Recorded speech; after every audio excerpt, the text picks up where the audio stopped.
The car was already moving before Maya finished deciding whether to scream. Black sedan, black windows, two men in front who hadn't said a word since the curb. The locks had thunked down the second the door closed. Not a threat, just a fact. The sound of a decision someone else had already made about her life. Outside, Seoul slid past in ribbons of neon and rain, a city she'd been in for exactly 40 minutes. She didn't scream. She watched. She counted the turns, clocked the driver's eyes in the mirror, and noticed that the man beside her wore a watch that cost more than the men who usually did this kind of work could afford. Organized. Funded. Not street. It was, she would realize later, the most useful thought she had that night. They brought her into a building with no name and no sign, up a private elevator that needed a key, into a room with one steel table and two chairs. They sat her down. They slid a single sheet of paper across the steel. She read it the way she read everything, top to bottom, looking for the lie. My wife came to me as a debt payment, the man who owned that building would say later. By the time she was done, she owned everything I had. And I let her. But that was later. Right now, there was only the paper, and the quiet man across from her, and a sentence near the bottom that made her go still. "You'll forgive me," Maya said, "if I read this twice." "Take your time," the quiet man said. His name was Min-jun. He folded his hands. "Most people in your position are crying by now." Most people in my position didn't spend 11 years auditing men who lie for a living. She turned the page over. Nothing on the back. She turned it again. "This says I belong to a Han Du-yun, as settlement of a debt." "My debt?" "Your husband's."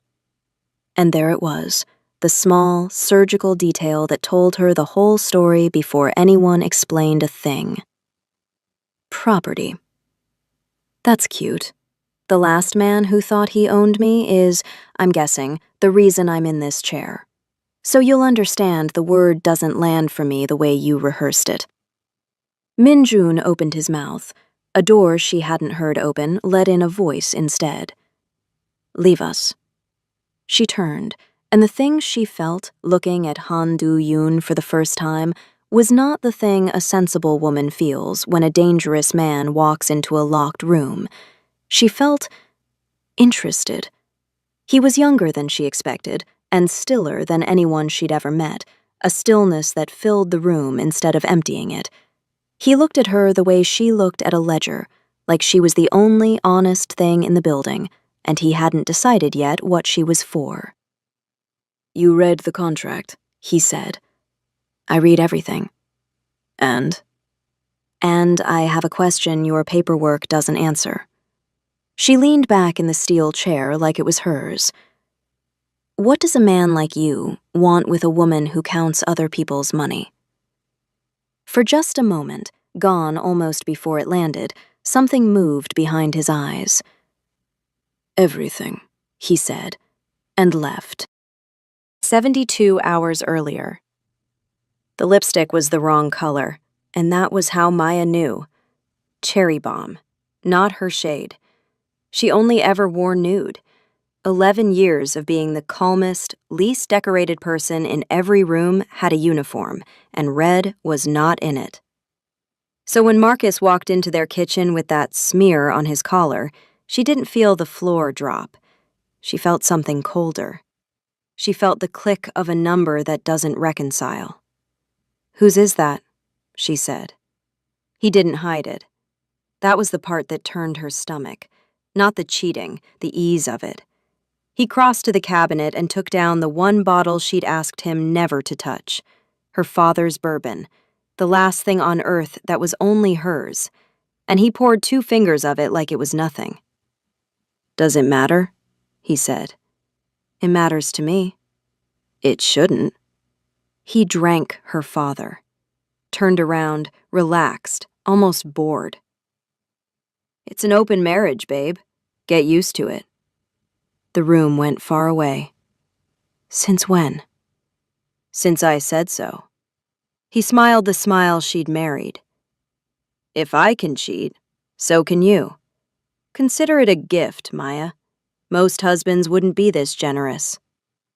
She did not throw the glass. She'd learned a long time ago that the people who win are the ones who go cold when everyone expects them to go hot. So she went cold, and she went to the place she was best. The discrepancies that got me fired, she said slowly. The numbers at my firm that didn't reconcile. The ones that ended 11 years of my career in a single afternoon. She watched his face. That was you. The smile flickered. You moved money through my access. You buried something filthy inside my ledgers, and when it started to smell, you cut me loose so it would land on me. Her voice didn't rise. It got quieter, which was worse. What did you get into, Marcus? What did you do that needed my good name to hide it? For 1 second, the confident man looked afraid. Then he finished her father's bourbon, set the empty glass on the counter, and said nothing at all. He didn't have to. Because 3 days later, 2 men in a black car would explain it for him. On the 40th floor of a building with no name, Han Do-yoon closed a folder with her photograph clipped to the front. He had read every page twice. Salary, maiden name, the 11-year career a coward had set on fire to save himself. He knew her husband, too. A soft, frightened man named Marcus, who had borrowed from the wrong people, then borrowed more to cover it, and who, cornered, had offered something instead of money. My wife, Marcus had said in a parking garage, sweating. She's worth more than the debt. She knows numbers. Take her. What Marcus didn't know, what he was far too small to imagine, was that Han Do-yoon had been watching him for half a year. Not for the money. The money was a rounding error. He'd been watching because Marcus's name kept surfacing beside another name. A name Do-yoon had spent 6 years hunting through every shell company and silent account on 2 continents. A man he had once called Hyung, brother. And the soft, sweating fool in the garage had just handed Do-yoon the one thing in the world that could prove who really owned everything. Because Maya Bennett didn't just count money. She found the money men buried so deep they thought it was gone. The hidden trails of ownership that proved, in the end, whose empire it actually was. Marcus thought he was paying off one debt. He had no idea he'd just armed the only man alive who could destroy his partner. The wife, Do-yoon said, sliding the folder to Min-jun. Bring her before the husband does something stupider. And handle her how? Do-yoon looked at the city. Carefully. I suspect she's the only honest thing in this entire matter. I'd rather not break it before I know what it's for. Maya. Danny's voice came down the line from a kitchen in Atlanta where it was still afternoon and the world still made sense. I need you to say I am coming home. In that order. Slowly. It's complicated. It is not complicated. It is a mafia in Seoul, and my baby sister is the new... The whisper turned horrified. Are you the wife? Did you become somebody's wife? Maya stood at the window of a room that wasn't hers, holding a glass of water, looking at a skyline that didn't care whether she lived. Danny, she said, I have to go. Maya. Maya! What are you doing? She hung up, and could not, for the life of her, have answered the question. They gave her a desk on the 39th floor, and a room full of men who looked at her like a mistake the boss would correct shortly. She let them. She'd been underestimated by better. For 3 days, they handed her sanitized files designed to keep her busy and blind, and for 3 days, she read what was under them, the way the totals leaned, the accounts that were a little too quiet. On the 4th day, in a meeting she wasn't supposed to speak in, she set her finger on a line in a ledger and said, This is wrong. The room went silent, the way the steel table room had gone silent. That account moved $11 million through a logistics shell that doesn't own a single truck, she said, not looking up. Someone inside your house has been bleeding you for 2 years, and they're good. They're routing it through the one company nobody audits because it's named after your founder. You've been looking for a thief and tipping your cap to him every time you say his company's name. A man started to object. Do-yoon, in the doorway, he was always somehow in the doorway, lifted one finger, and the man went quiet. Do-yoon looked at her for a long moment. "Find the rest of it," he said. It wasn't a request, and it wasn't about money. She didn't know that yet. She thought he'd handed her a task. He'd handed her a thread that ran straight into the wound at the center of his life, and a danger that had just noticed her name. Because 1,000 miles away, in a house he'd been exiled from, the thief heard that someone in his brother's tower had said the word ownership out loud. And he started, very quietly, to plan. She felt it before she understood it. A car that idled too long outside the tower. A man on the 39th floor she didn't recognize, who didn't come back the next day. Minjun, normally unreadable, checking the hall before he let her into a room. "Something's wrong," she told Do-yoon one night, the only 2 people left on the floor. "Your people are scared. I can read a room better than I can read a ledger, and I read ledgers in my sleep. Who am I actually working for?" He didn't answer the question. He answered a different one, the one underneath it. "You're safe in this building," he said. "That's not what I asked." "I know." He crossed to the window, and for a moment the stillness cracked. Just a hairline. "Quenchana," he said, almost to himself. "It's all right."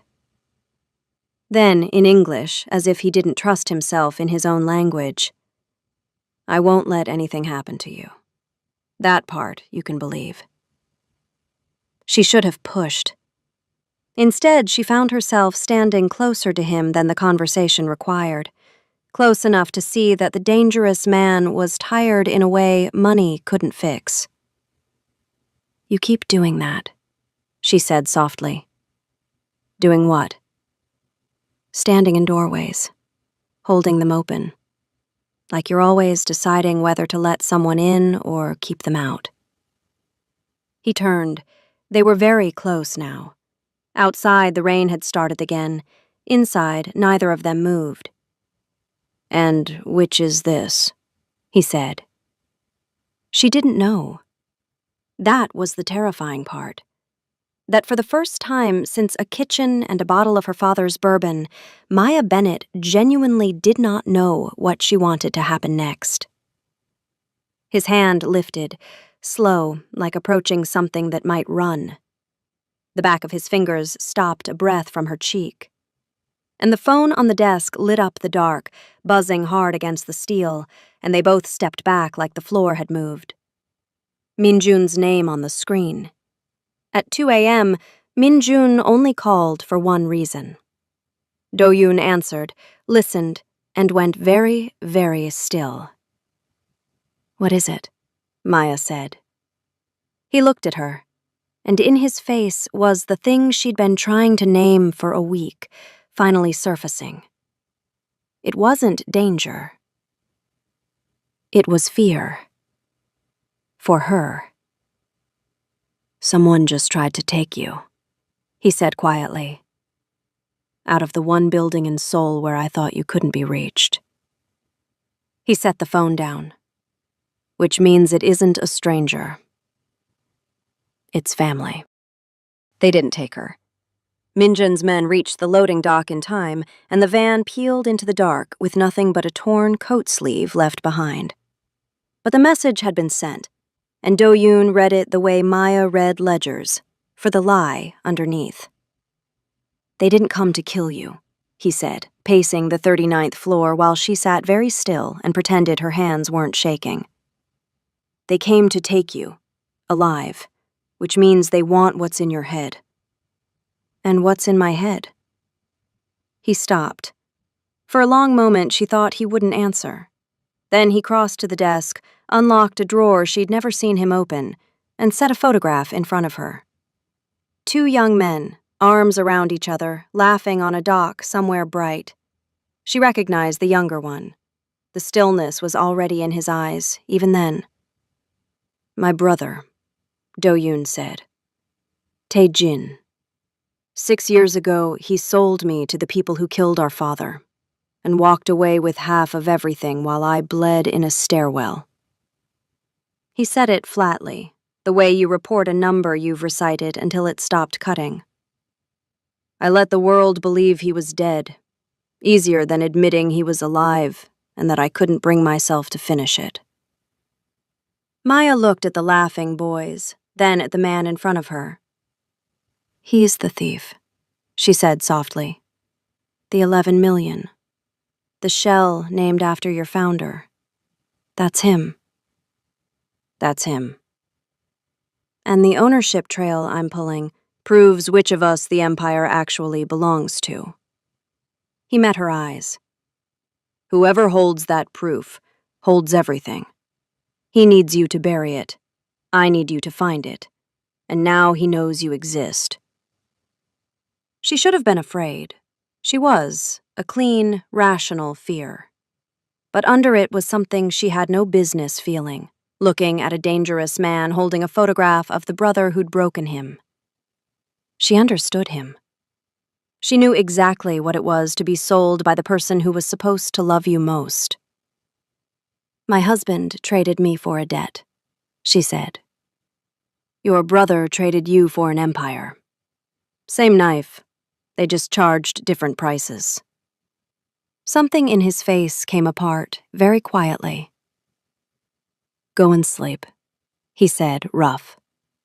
"Please." She went. Neither of them slept. The nights changed after that.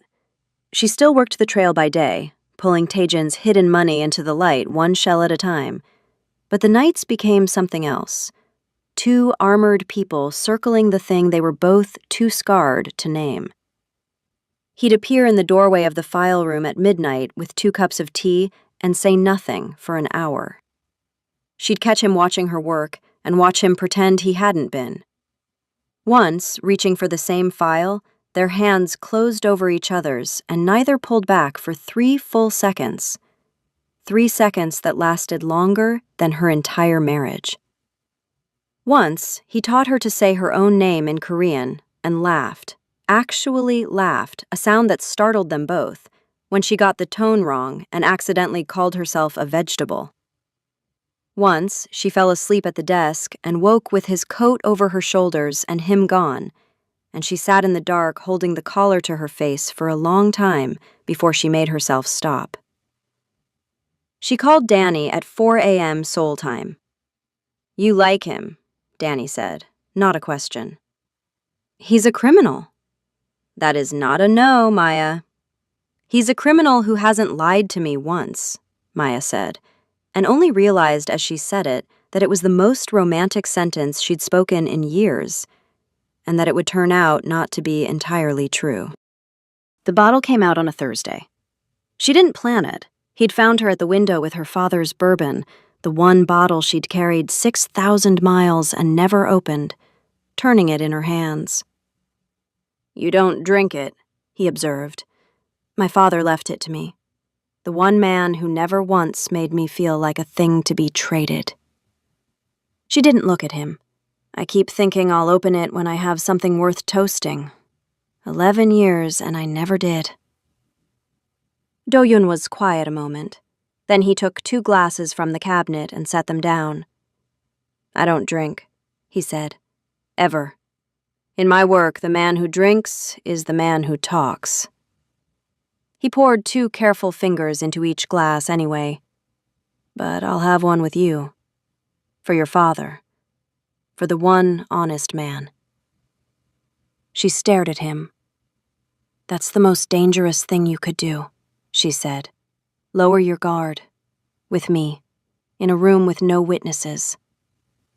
"Yes," he said simply and lifted his glass. They drank. The bourbon was warm and old and tasted like a thing her father would have approved of. And when she set her glass down, she found him close, closer than the room required, close the way the doorway nights had been building toward for weeks. And this time there was no phone, no van, no Minjun. This time he kissed her, or she kissed him.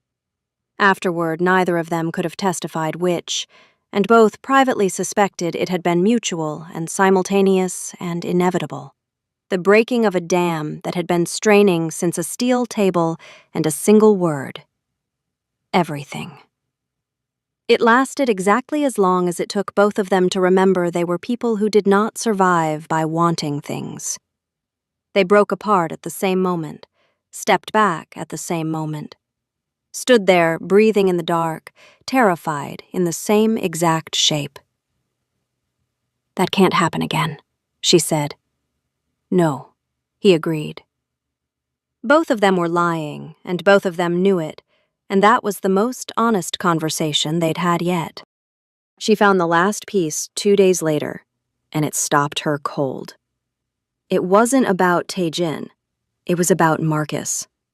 The money her husband had buried in her ledgers, the filth that ended her career, hadn't been hers to launder by accident.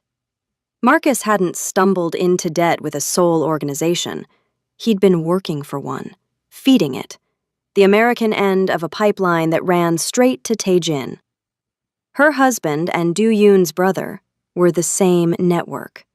Her ruin and his betrayal were one rope. And the second thing she found was worse, because it was about Do-yoon. He'd known. Not all of it, but enough. He'd known, before he ever brought her to Seoul, that Marcus was feeding Tae-jin. He'd known her husband had a hand in the thing that had broken her, and he'd sat across a steel table and a dozen midnights and a bottle of her father's bourbon and said nothing. She found him in the doorway. Of course she did. "You knew." Her voice was very quiet, which by now he understood was the dangerous one. "You knew Marcus was tied to your brother before you ever sent that car. You let me work beside you for weeks thinking I was just good at my job, and the whole time you knew the men who ended my life and the man who ended yours were the same men." Maya. Was that the plan? Now it rose. Bring in the wreck of a woman, let her think she's valued, let her fall for the one man who looked at her like she mattered, and use her grief as fuel to burn your brother down? Is that what the bourbon was? Is that what I am? No. He said it hard and stepped through the doorway toward her, the first time she'd ever seen him cross a threshold without weighing it. "I didn't tell you because the moment you knew Marcus was connected to Tae-jin, you'd have gone after it. You'd have gone loud. And Tae-jin would have killed you before I could put a single man between you and him." His voice dropped. "I have built my whole life out of telling people only what keeps them useful. With you, I told you nothing because I was trying, badly, in the only language I have, to keep you alive. That's the truth. It's an ugly one, but it's not the one you're accusing me of." She wanted to believe it. That was the trap. She wanted to, and wanting was exactly what had cost her everything last time. "I trusted a man who hid things from me to protect himself," she said. "I'm not doing it twice.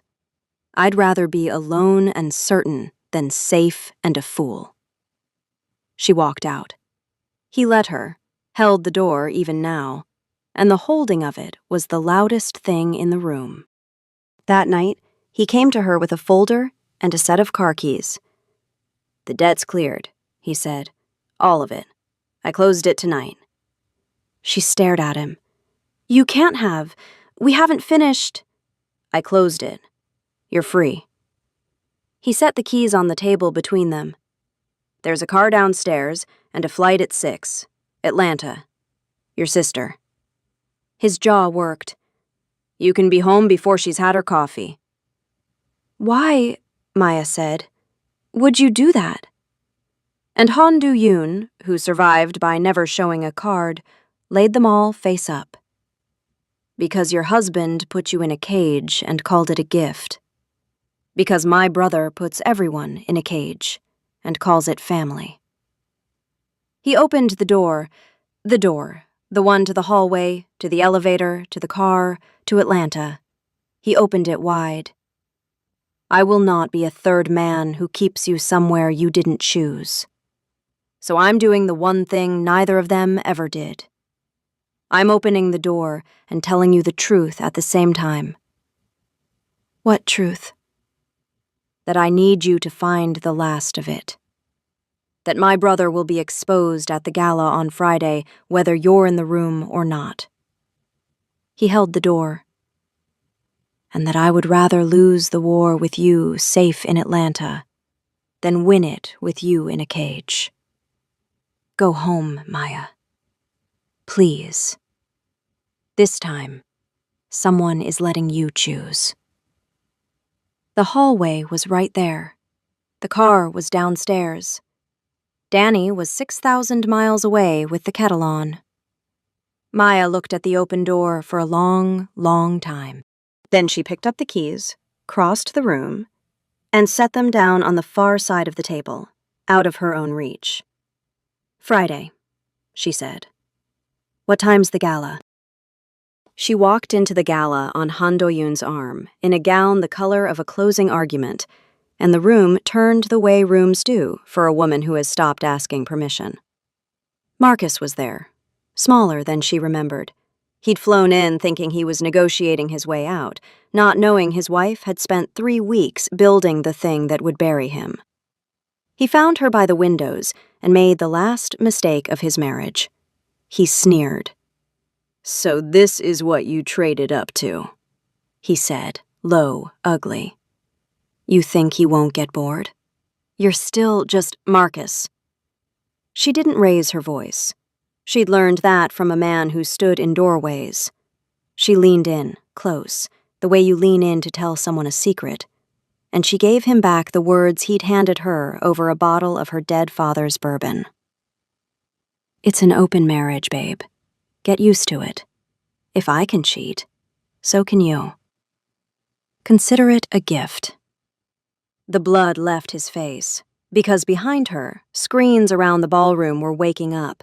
The ownership trail, the 11 million, the pipeline, every buried account she'd dragged into the light, displayed for every dangerous man in that room to read. Tae-jin's empire, proven down to the last shell to belong to the brother he'd left in a stairwell. And Marcus's name threaded through all of it, the American errand boy, exposed in front of the only people he'd been counting on to protect him. Tae-jin had come to be crowned. He was, instead, undone, in a single silent minute, by a woman he'd sent a van to abduct and never bothered to fear. Marcus reached for her arm. Min-jun was there before he closed the distance, and then Marcus wasn't reaching for anything anymore. She hadn't raised a hand. She'd raised the truth. Her mind had ended both of them, and the loudest thing in that ballroom was the sound of powerful men quietly deciding whose side to be on now. It ended where it began. A door. The war was won. The debt was ash.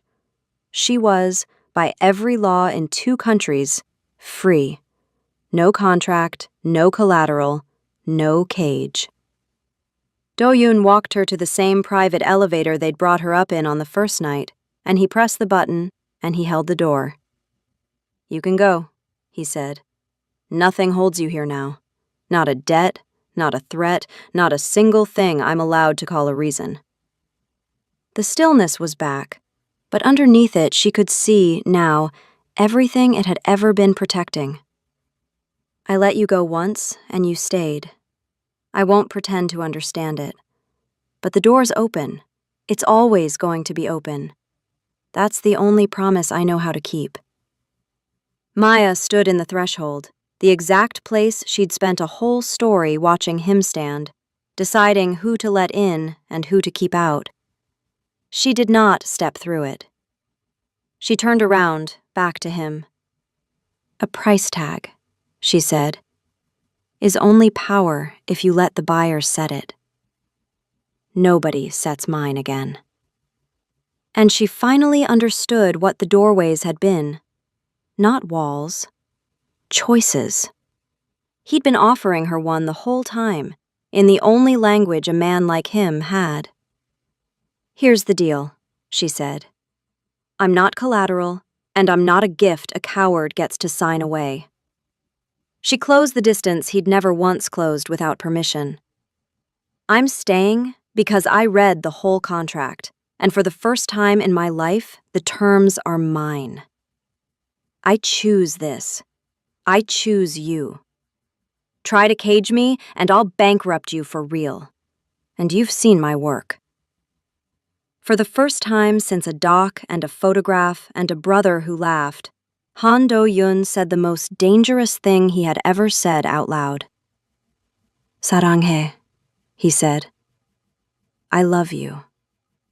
And then, because he'd promised her the truth in the only language she fully trusted, "I love you. That's the truth. It's the most expensive thing I own." She took the bottle from her bag, her father's bourbon, and poured 2 careful fingers into the cap, because there were no glasses in an elevator, and neither of them cared. "To the one honest man," she said. "To the woman who bankrupted me," he answered, "and let me keep the only thing I wanted." They drank. The door stayed open behind them because neither of them needed it closed anymore.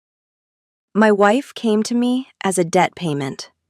By the time she was done, she owned everything I had. And I have never, in my life, made a better trade."